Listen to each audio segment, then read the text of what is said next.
Every cell in your body has 6 billion base pairs. Bacteria have much fewer.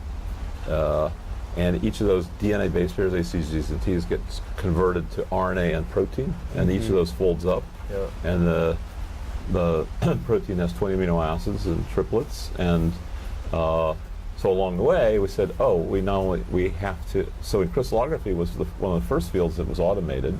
And I said, oh, let's automate everything else. So that wasn't my main thing, but that was something that was relatively easy to do from my experience up to that point. We did DNA, and then proteins, and then RNA, and then systems biology, where you figure out what it all does in principle, and then synthetic biology, where you test your notions of what it all does.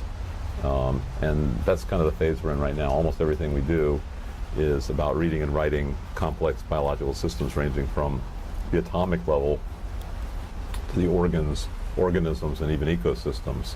And you can use genomics is one of these very versatile tools that you can use at all kinds of scales.